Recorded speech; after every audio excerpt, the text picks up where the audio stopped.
So good afternoon, everyone. Welcome again to this workshop on the Laidlaw Research and Leadership Program. Today, we're covering how to find a mentor and submit your application to this inaugural year of the Laidlaw Research and Leadership Program here at Barnard College. I'm really excited to be joined by my colleagues today, Christine Valenza-Shin and Lindsay Granger-Weaver. They'll introduce themselves in just a moment. My name is AJ Aronstein. I'm always excited to have the opportunity to present primarily to first years and sophomores because I actually don't know some of you all. Some of you may have seen my name in your inbox a ton, but it's always great to get the chance to get to know some of you more personally in the context of application processes like these. As we're in the first week back in in-person classes, I hope that everybody's feeling well, doing well, getting their tests and making their way through campus. It's exciting to be back here. You can see my kind of disheveled bookshelf behind me. And I'm just really excited to be back here on campus and talking about the Laidlaw program and angling towards summer, which right now feels a long way away, but will be on us before you know it. So we are recording today's session for the benefit of those who can't join. If those of you who are at the live session want to send questions throughout, please do so in the chat to me, to Lindsay, or to Christine, who will introduce themselves in a moment. You can also obviously do it to the full group. And just keep in mind, if you're going to ask a question during the Q&A at the end, your voice will be recorded.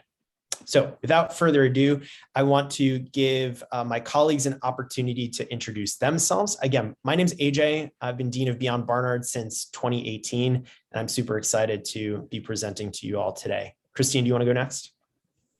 Sure. Hi, everybody, and echo AJ's excitement about kicking off this program. We're really excited that so many of you are interested in applying, and we're really looking forward to reading your applications in just a month or so. I'm Christine Valenza-Shin. I'm Associate Dean of Beyond Barnard, and I'm also an alum of the college class of '84. And Lindsay? Hi, I am Lindsay Granger-Weaver, Senior Associate Director for Internship Programs at Beyond Barnard.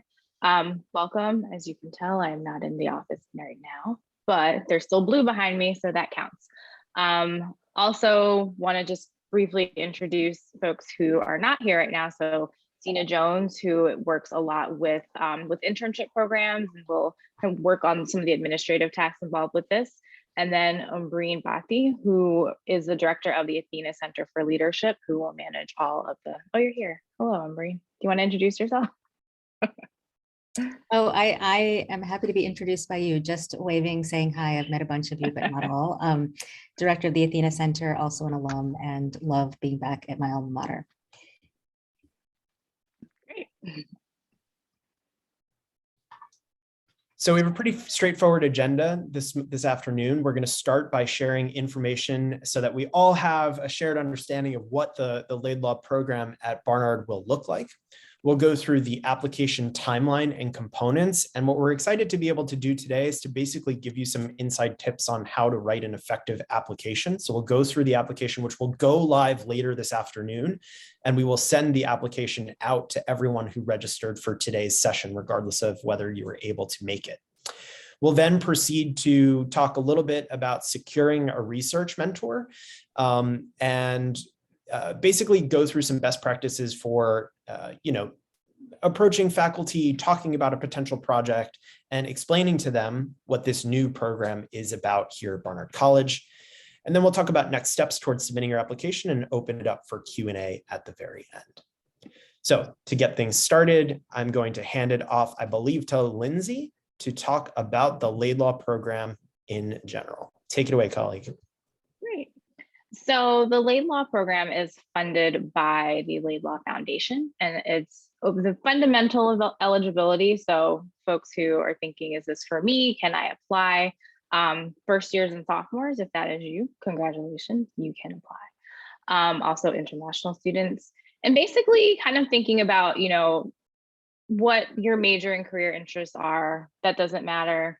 Some students may be better with SRI, but you need to really consider, like, this is a 2-summer commitment that we will talk about, kind of what goes into each one. But really, so those are the things on paper that you should think about when approaching this opportunity. But really, why Laidlaw? Things that you can ask yourself, like, is this going to be a good program for you? All of these bullet points really are a lot about what probably brought you to Barnard. So a very inclusive and dynamic, tight-knit community, albeit a much smaller one within this cohort of 20 students maximum. Really thinking about, how you want leadership and how you want research to go together. So it's not a program that is, you have a research question and you sit in the library and that's all that you do, but rather it's something that you do the research and then go in to apply it in person. So it's about like leadership in action, about, making sure that the things that you are studying are applicable both in your local community and also globally. Do you want to think about your issues and think about problems across disciplines, across majors? I know talking to a lot of students who say things like, I'm a poli-sci major and a chemistry minor, and I'm looking at human rights and looking at this, and all of that interdisciplinary approach and all the different pockets of your brain that goes into problem solving. If that's something that you really want to try out in person, outside the classroom, then this program would be absolutely great for you. And also just wanting to be challenged, wanting to go out of your comfort zone while in the service of others, and while in kind of like the global community. Think about, what you want to study, how what you hope to impact will actually make an impact. Those are a lot of words. But the program elements, so basically this spring and summer, so if you selected the orientation, be a lot of IRB training. So it's review board for folks who are doing research on people, and that is the type of research you'd be doing, and an introduction to the leadership component of the program over the summer. So between May and July, the beginning part of the summer, we do faculty mentored research, which we'll talk a lot about because that is a key component of your application. There'll be a research colloquium in July where everyone can talk about what they did, talk about what they learned.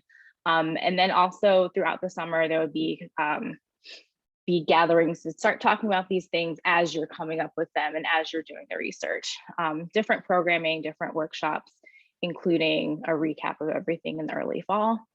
Next summer, so 2023, which to me always sounds very sci-fi, but that is in fact next year, would be leadership in action project. So working on applying what you learned this summer in a Laidlaw network venue. So whether that is, a nonprofit, NGO, something that you come up with on your own, really to develop the leadership, project management, and advocacy skills necessary to apply your research.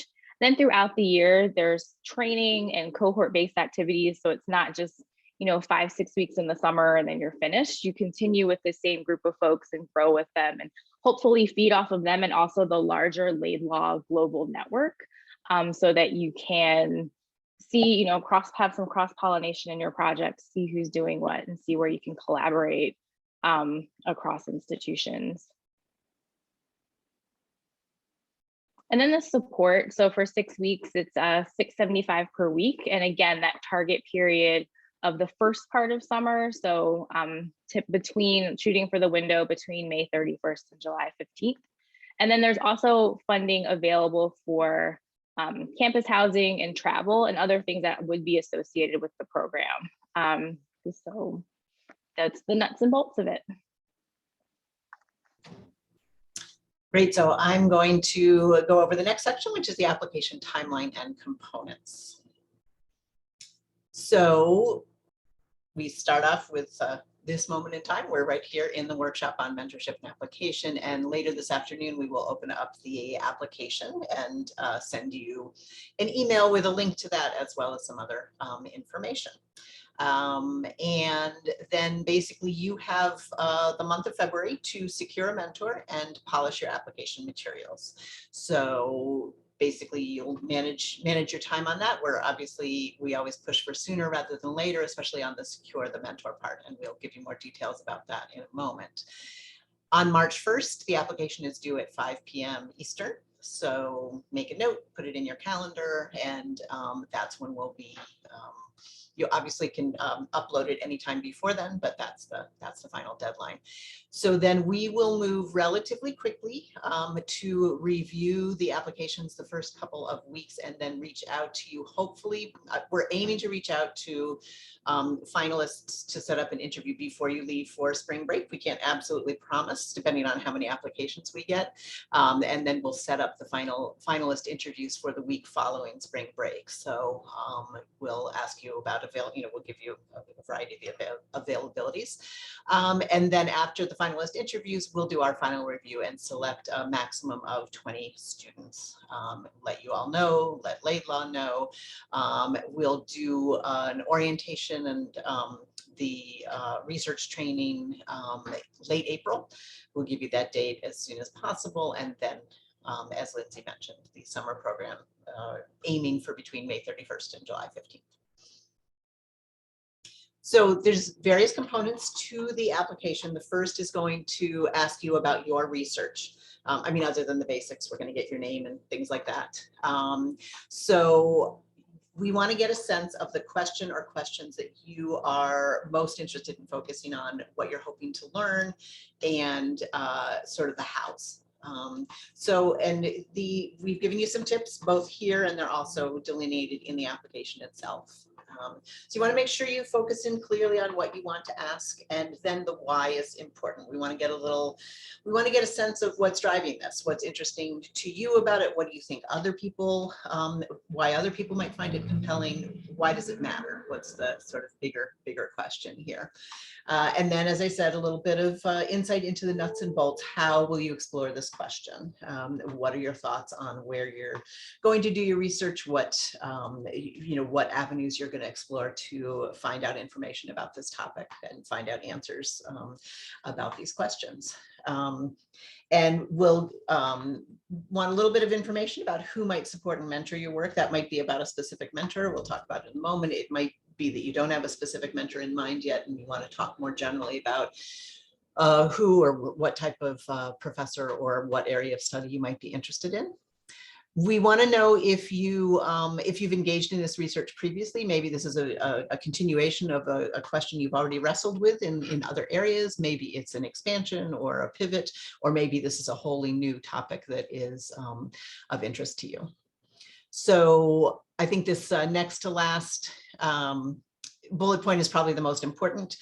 All applications of this kind are asking the same question. Why are you a strong fit for this program, for this particular opportunity? So we don't want to hear about just research in general and what makes you a good fit for doing research. We want to hear about what it is about the Laidlaw program, the Laidlaw missions and goals that particularly resonates with you and particularly excites you and makes you a good fit for this opportunity. And then, once you've got these various thoughts down, you don't have to answer every single one of these questions equally. These are just all areas you might want to focus on. Then you want to rework it, organize, make sure that it's got smooth flow. And you can always check in with writing fellows or other people who can support your application. And you could even you can sign up for an appointment here at Beyond Barnard with one of our peer career advisors to help review your materials, or one of our staff people. We don't have a separate appointment for it. You could do cover letter, I think, as a topic. Would capture sort of the essence of it, and then just write in the notes on Handshake that you want help looking over your Laidlaw essays. I want to say one thing here really clearly for this group. We've structured the application in a way that we don't want to be secret about what it takes to do this well. So I want to really underline two things that Christine said for this group. First is make sure that you understand again and again that this is about applications for Laidlaw. You need to think about leadership in action. You need to think about how your research question may be oriented towards a 2 summer commitment. And then if you want to go through those individual bullet points and see how you can answer each one of those questions, like Christine mentioned, you don't have to answer each one equally. We want this to be an essay, but stay organized and try to give us answers to some kind of answer to each of the bullet points, right? It doesn't have to be Not each bullet takes up the same amount of space, but you should try to address each of these questions in your essay. Strong essays will answer the questions. Have fidelity to the prompt. And I'll put into the chat how you can schedule a meeting at Beyond Barnard to get help on the essay throughout. So next component will be to talk about your mentor. So if you, by the time you submit your application, if you've identified a faculty mentor already, we'd like their name, email address, and their official title. You find their official title on their Barnard department's website, and as well as with the official academic department that they belong to. So just do that quick research on the Barnard website, make sure you're including that technical information. If by the time you submit your application, you haven't secured a faculty mentor, you could list 2 to 3 faculty members, plus their official titles and departments, who might be appropriate supervisors for your project. So in other words, you don't have to have this 100% secured, but we want you to have given some thought to who might be able to support your research, who might be your mentor, if you haven't completely reached an agreement with a specific person. Right.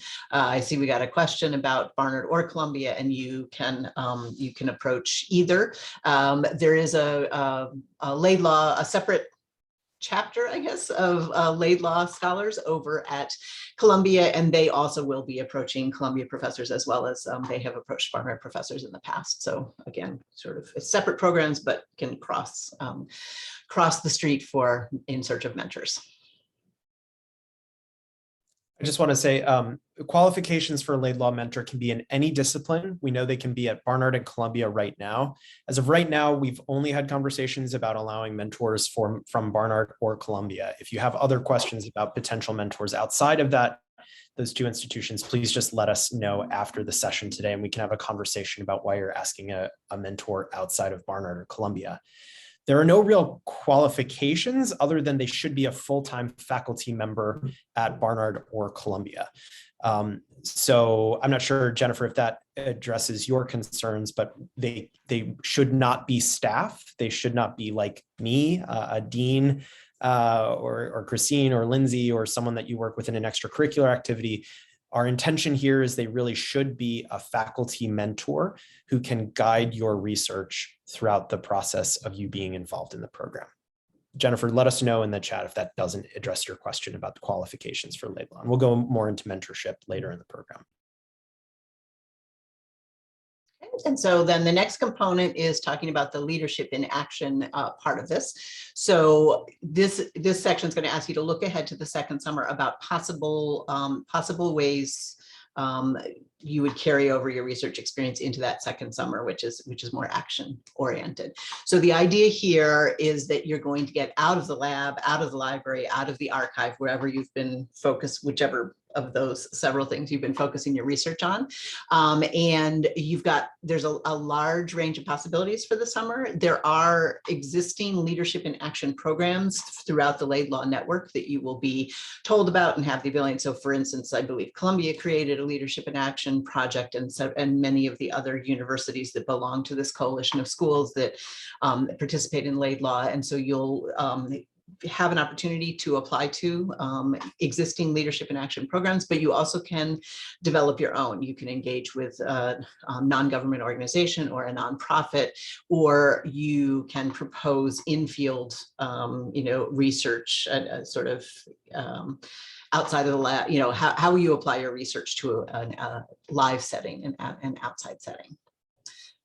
Global engagement is an important component of the Laidlaw program. So you want to, as you're thinking about the leadership component, you want to imagine engaging with a community, either locally or internationally, in your second summer with the Laidlaw program.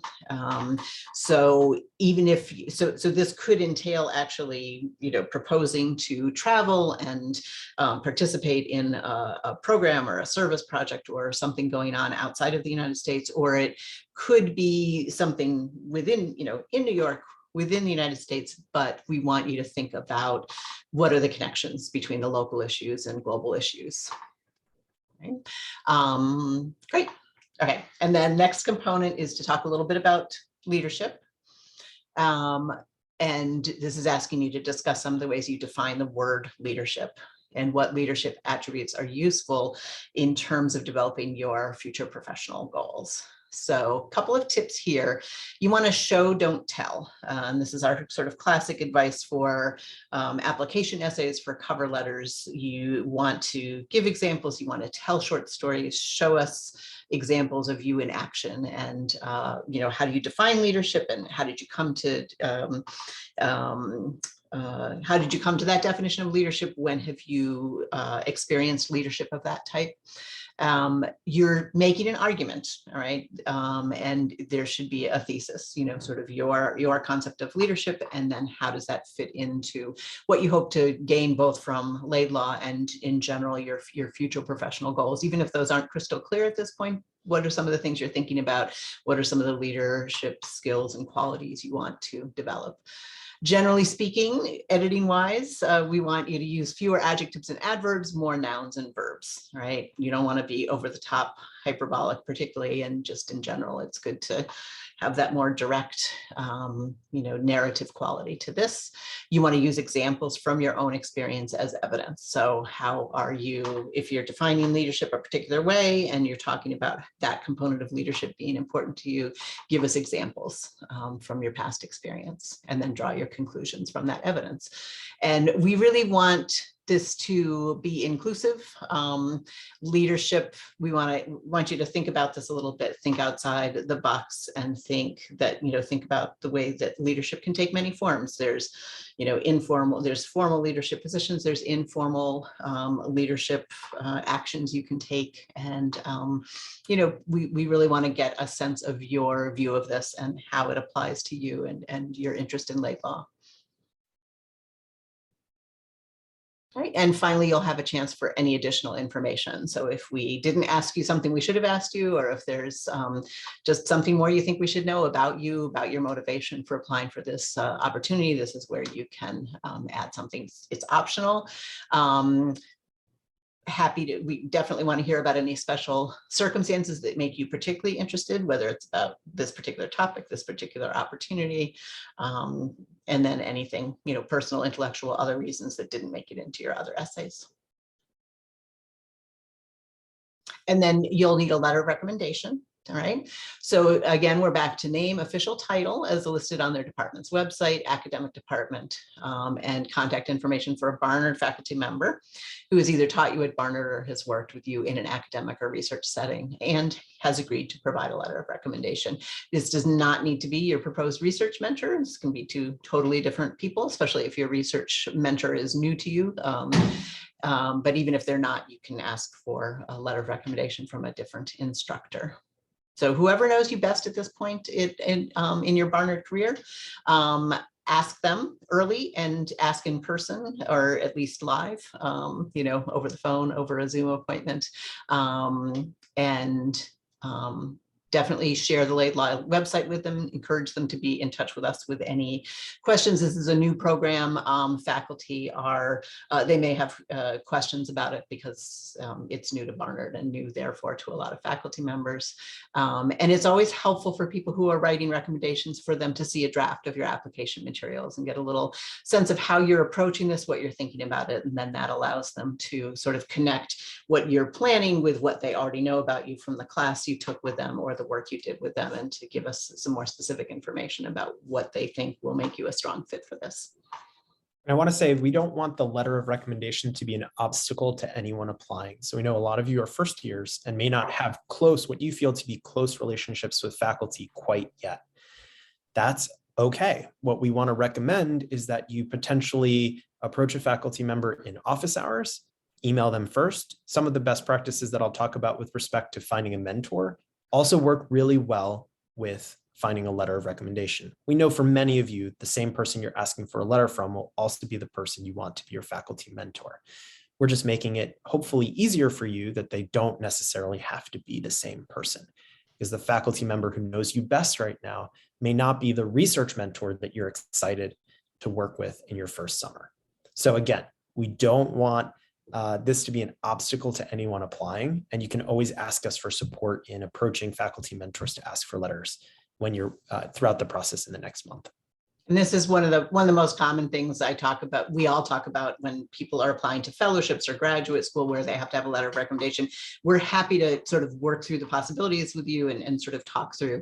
And I just want to follow up on what AJ said about you may not feel like you have a super close relationship with this person. You don't have to have, but you could definitely use, this visit during office hours or your email to, again, remind them of the class you took, of a particular paper or project you worked on.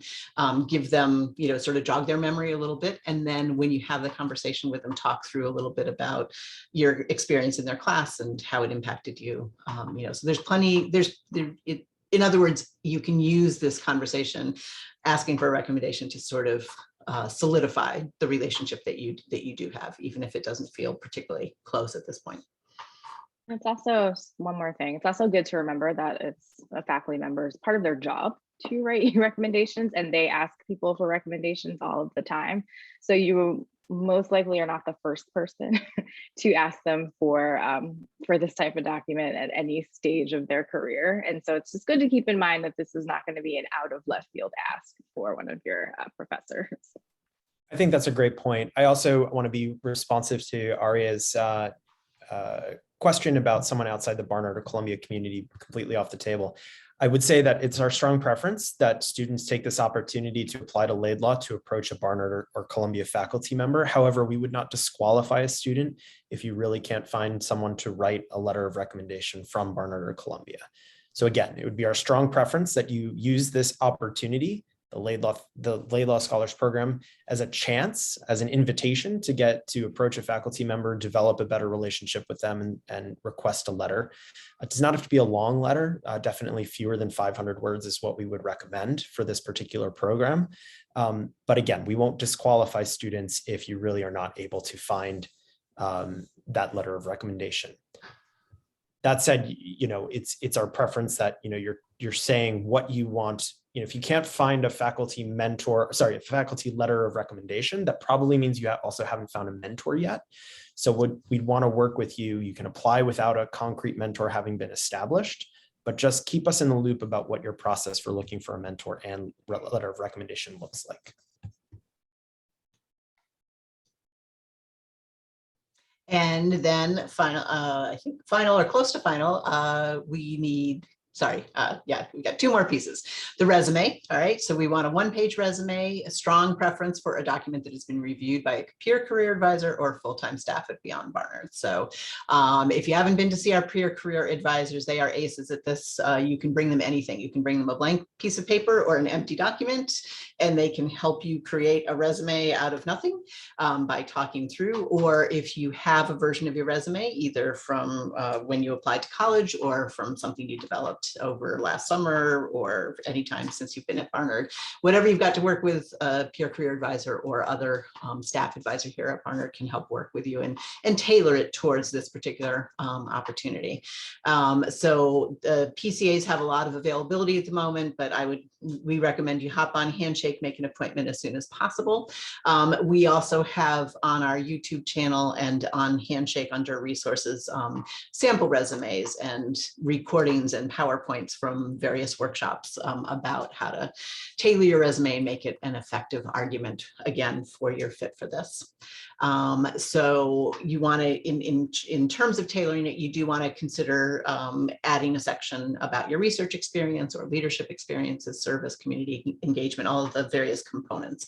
You don't necessarily have to separate those all out. Part of what we can talk through with you is how best to consolidate, but that's not a bad layout if you've got things to enter under each of those areas. So one of our main things that we teach all students at Beyond Barnard is that a strong resume curates your experience for the position to which you're applying. So you don't have to put down everything. You want to select various areas of experience that you have that best make the argument that you're going to be a good fit for this research and leadership in action project over the next 2 years. I want to be responsive to Jennifer's question. Will there be one-on-one opportunities with Beyond Barnard to talk about the Laidlaw application? So first of all, you can definitely talk about individual elements with either peer career advisors or our full-time staff as we've enumerated. So you schedule time to get your resume reviewed, let them know that it's specifically about Laidlaw and they can help craft your resume for the program. Same deal with the essay on research. You can certainly make time to talk with staff about the specific prompt for the research statement, and you'll be in good hands there. You can also schedule with me. I'm available on Fridays from 9 to 12 for half-an-hour slots, and I am able to take individual questions about the Laidlaw program for sure. So there are lots of different opportunities to meet with folks at Beyond Barnard about different elements of the application. I would just encourage that you go into Handshake, schedule early rather than later. There sometimes is about a 10-day to 2-week waiting period. But make time, plan for that meeting in advance, and bring good questions, and you'll get a lot out of the conversation. That longer wait period is usually for BB staff. The peer career advisors usually have availability faster. And that's always a good place to start, even if you have follow-up questions after that. So. And last but not least, your transcript. We need just an unofficial transcript, which is the one that you request through SSOL. And you download that from the portal as a PDF, and then you upload it to the application. And the key here is it's really important, this first bullet, do not let your perception that you don't have good enough grades dissuade you. All right, this is not about your overall GPA. This is not about individual grades in any class. This is just part of us. We want to get a view of what you've been studying and you know, how you've been doing generally. It's not about numbers. It's not about letters. It's not about numbers. If there are extenuating circumstances, tell us in the optional essay. So if you have a class where you did do poorly and there is a reason for that, we're happy to hear about that. Again, a single grade in a single class is not going to make or break your application, but the more you can tell us about your academic experience, the better. And just a good reminder that you're going to be doing this for lots of different applications. So it's good to learn the process now. Great. So I'm going to take it from here and talk about some best practices for securing a research mentor. So the first thing that I think that you should be doing when thinking about approaching a mentor is your research. Students often suggest to me, and I have this experience especially when talking with Fulbright candidates or with candidates for the Summer Research Institute, that you're just supposed to somehow know faculty only through course experiences, perhaps. I think that the professors that you've taken courses with can be a great starting point, and potentially having the opportunity to go to office hours and ask faculty members who you've had courses with, either A, tell me more about your work. I'm interested in this Laidlaw program, and I think that potentially I would love to work with you. But you can also ask professors you've had courses with, hey, you know, I really enjoyed your course, and I was wondering if I could pick your brain about other people who are interested in X topic that's interested, right? So start with the people that you know, the people from courses that you've taken, and potentially ask them or talk to them about other ideas that they might have to share with you about faculty who might be interesting to you. We really strongly suggest that you go onto department websites and read faculty bios. So faculty mostly have really well-written, populated biographical descriptions of themselves, their backgrounds, and their work. I think it's really, really powerful to be able to go into their bio, maybe read one of their recent publications. So you see something that they recently wrote about, and then send an email that says, you know, Professor Salyer, I'm super interested in your human rights research. I read your recent paper on human rights organizations in New York City and their relationship to academic work. I was hoping that I might talk to you a little bit about your perspectives on that work and think about potentially partnering with you on the Laidlaw program this summer, right? So not saying I need a research mentor and you look like you're really interesting, but instead saying I've done some of my homework. I read this publication. I see what you're about. Your research is interesting to me, and I'd love to have a conversation about that and the possibility of working with you as a Laidlaw scholar. In addition, and I don't want everybody to rely on this, but we are also polling faculty and giving them the opportunity to express their interest in hosting a Laidlaw scholar. So you'll get lists of faculty that have said, I'm interested in working with a Laidlaw scholar. This is what my research is on, and I'm looking for students who may be interested in participating in this research with me this summer. So again, I don't think this is, I want to empower you all to bring us your ideas. You are so much more creative than we are when it comes to proliferating possibilities, right? We want you to come to us with some of your exciting ideas of who to work with. And we want to empower you to reach out to faculty members who you either know or whose research is interesting to you and you want to reach out to, connect with, meet with, get to know. But in addition, we will provide a list to folks of faculty who have said affirmatively that here's what my research is, I'm interested in hosting a Laidlaw scholar. You can also ask for perspectives from beyond Barnard staff based on what we know about faculty and faculty interests. You can ask staff colleagues, so folks that you know from extracurricular activities. I would encourage you to ask older students in junior and senior year. If you're a first year, talking to folks in sophomore, junior, and senior year about who were their favorite faculty members, whose research have they supported in the past, and what kinds of interactions have they had in research contexts. So I often say that the most underutilized resource of Barnard students is other Barnard students. Use this opportunity to look left and look right at some older students who have gone before you, have done some great and interesting research, who you know from socializing, from finally running into one another in person, from classes, and pick their brain about faculty that they would suggest that you reach out to. You might be surprised at the great ideas they have. So what's the right way to approach a potential mentor? Again, I think that the best way to start is to email to schedule time to talk about their research. So rather than sending a 1,000-word email that includes everything about what you're interested in and what your background is and what the Laidlaw program is, and here's my resume, start smaller. Every faculty member's inbox is super crammed, but most faculty have office hours, and they therefore have time dedicated to meeting with students to talk about questions, opportunities, letters of recommendation, and yes, potentially the Laidlaw program.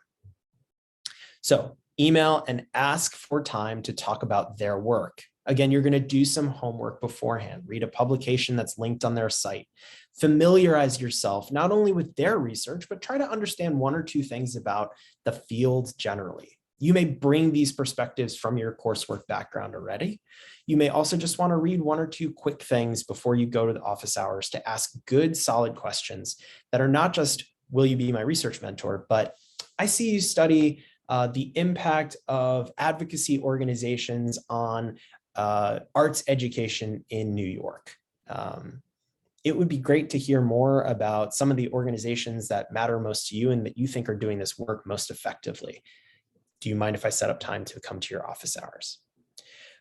Understand in the meantime, by the way, that you may need to explain what the Laidlaw program is, and we're not going to leave this totally up to you. We've actually created a resource for you to share, and you can share this via email, or you can print it out and bring it to office hours if people still do that kind of thing. But basically, this one sheet, which I've just linked in the chat, is a tool that you can use to share with faculty. They should also be receiving it from the chairs of their department, but you can send them that link and say, here's what the Laidlaw program is about. Here's what faculty do. Here's what students do. I'm wondering if you might be interested in embarking on this project with me by supporting my application.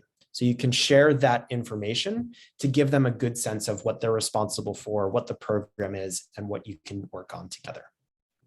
A really simple way to explain to faculty what kind of relationship you would have during this summer is to say to them, well, essentially, I would be serving as a kind of combination of a research assistant for your scholarship, but also we'd work together on creating my own project that I would be expected to present at the Laidlaw Colloquium at the end of this first summer. So you can support their work, but even within their work, you should be defining your own project. And I'm looking forward to more questions during the Q&A. Don't forget that when you're establishing this relationship, that it has to work for both of you. So when you're having conversations with faculty, it's okay to think to yourself, you know what, I don't know if this is really a great fit. They're really excited about their work on, archival analysis of 17th century poets in France. But I'm not really interested in that, as it turns out. And they seem that that's what they're really focused on.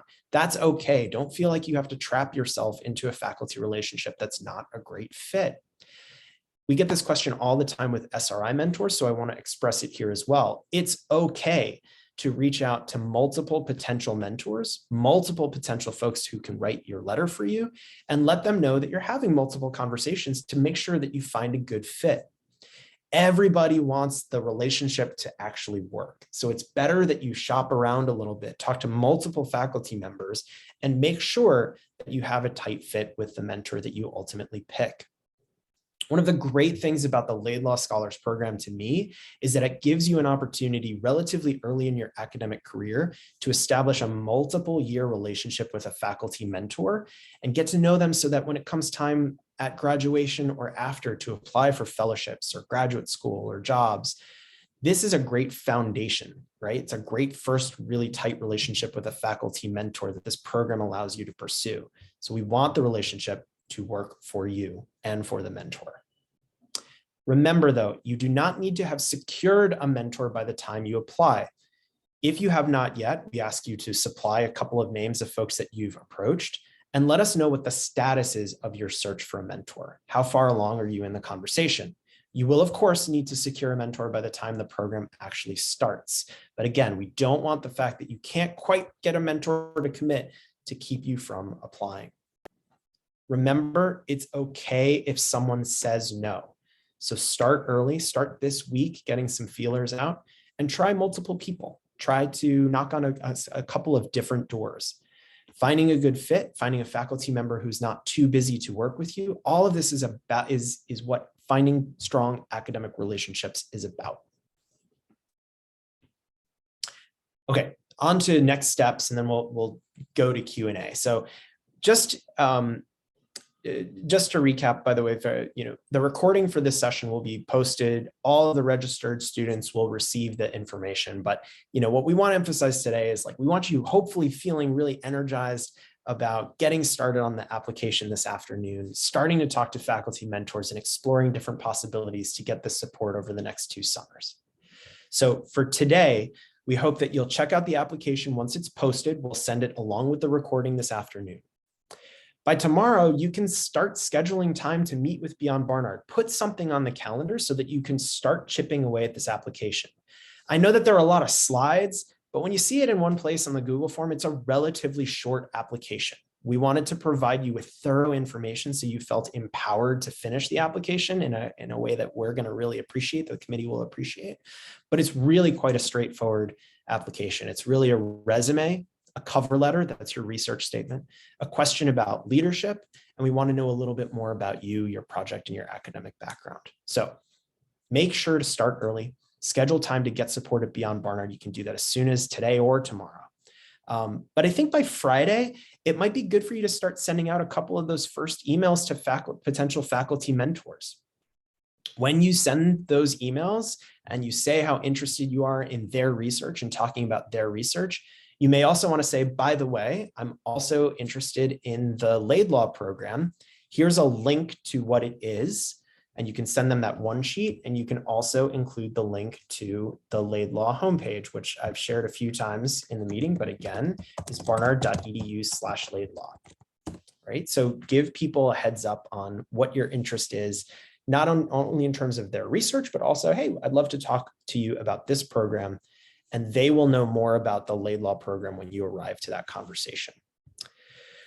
By February 15th, we think it would be a great idea for you to have a full draft of your application materials. If you're like me, when I write things, the hardest thing for me to do is get that first draft done, just to get to words on the page. But that's an essential step to go back then and revise. You'll get an update from us, from the committee, from me, Lindsay, Christine, Zena, and Umbreen about a mid-February midpoint update workshop where we can talk about your application materials. So that's the next event that we hope you'll participate in. We want to make it clear that we're here for you throughout the application process to answer your questions, to help craft the strongest application possible. And part of that, we think, is have a draft done by February 15th and come to the program that will help answer questions about your application as you're in the process of finishing it. And then finally, on March 1st by 5 p.m., submit that application to Beyond Barnard. If you were me in one-on-one advising, I would say, do not wait till March 1st at 4:59 p.m.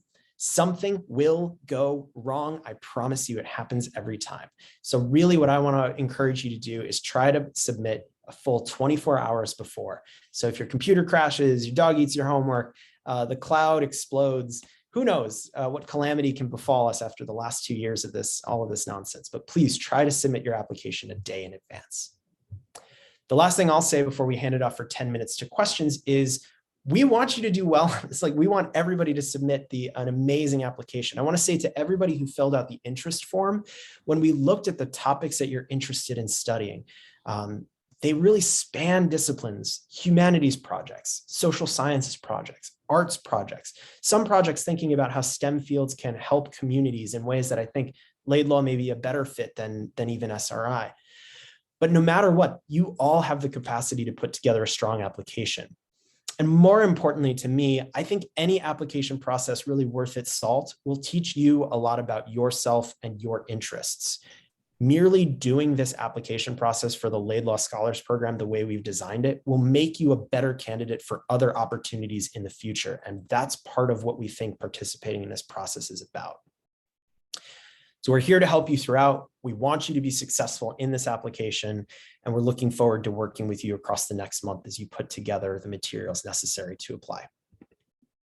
So you can email questions to laidlaw@barnard.edu. If you have to go, if you have to hop over to your next in an endless line of Zooms, or even more excitingly, if you are going to class in person, go do that. But we're here now for the remainder of our time to answer your questions. And I'll stop sharing my screen from here. Thank you again for coming. Hope it was helpful. And if you do have questions, feel free to stick around now. Daniela, I see your hand up. Thank you so much for this meeting. This is really insightful. I was just wondering, to make an appointment with specifically Beyond Barnard faculty and not PCAs, we can do that under career advising when we select an appointment? Correct, that's right. Okay. And remember, we're not faculty, we're staff. So you can't, like, for example, I want to make that clear too, because you shouldn't be asking us for letters of recommendation, but we certainly can support you in your application. So it's under career advising, and you can schedule, I believe you can look for our names if you want to do it that way. Okay, thank you so much. Absolutely. Batya, go ahead. Hi, so first of all, thank you so much for the presentation. It sounds like a great opportunity. I wanted to know, first of all, if a faculty member at the Columbia Medical Center counts. Okay, great. And also, I guess just a bit more about like letter of recommendation. So that could come from, like, for example, my academic advisor for my major. Absolutely. Who I've taken classes with and stuff. Okay. Yep, absolutely. Okay, Academic advisor, pre-major advisor are great ideas, especially for folks earlier in their career. But I just want to make sure that for the recording, people hear me say that, yes, Columbia Medical Center is acceptable. We anticipate that there will be public health projects, folks interested in, like, social determinants of health, kind of things that are often not supported by SRI, but like really interdisciplinary social sciences inflected research on health is certainly welcome. And I guess basically building on that, if something is, so I'm particularly in the STEM fields, and if something is a little more focused on foundational science, it has connections to, I guess, it has translational connections, but it does a lot of basic science. Is there potential for, a strong application? I think there is, as long as you're able to articulate how you're going to translate that into a leadership and action project. I mean, we really conceive of this as, the program grew out of the success of SRI for the basic sciences and was meant to create more opportunities for students across disciplines that aren't served by SRI. There are instances in which, though, like I said, a STEM project may be better suited to Laidlaw than to SRI, but one would not be able to do both programs for sure. Okay, sounds good. Okay, Thanks for those questions. Those are good ones. Nice day. Yep. Okay. Bye. Anybody else have questions before we go? Go ahead, Isabella. Hi, I have a quick question. Would it be an okay idea to apply to this as well as like the Lindman Law and like the Guggenheim internship? I'm just a little worried to like apply to several and then maybe, I mean, it's a low chance, but like if I get more than one, what would happen? Or is that reviewed beforehand to make sure like that doesn't happen? What would happen is I'm going to give you a celebration emoji. If you get multiple, Lindsay, I don't know if you manage all of these processes. Yeah, I was going to say that's kind of the definition of good problems. So you would just have to make a choice at that point, but you should definitely apply to all of them. Just make sure that, your application materials speak to all of the various programs. But if these are things that you're interested in, there is absolutely overlap in a lot of what the programs are, especially at this stage of the game. So apply. We won't, it won't be held against you at all. And you just want to see good applications that are tailored towards the programs you're applying for. But yeah, and then you can make a choice. And we're happy to help you talk through that choice. We do that all the time with graduate schools and with jobs. If people get more than one job offer, how to, just sort of talk through that decision-making process. So. Okay, thank you. I wasn't sure if like I should apply to several or just choose one. So thank you so much. Yep. All right, seeing no more hands, we will conclude the program there. Thanks again, everybody, for sticking around. Really hoping that those of you who came and who are watching at home, if you made it all the way, we're looking forward to seeing your applications, and we're really excited about everything that we've seen so far from folks asking questions and submitting their information about their interests. So take care of yourselves, stay healthy, keep your masks on, get your tests, and we will see you very soon. Thanks, everybody.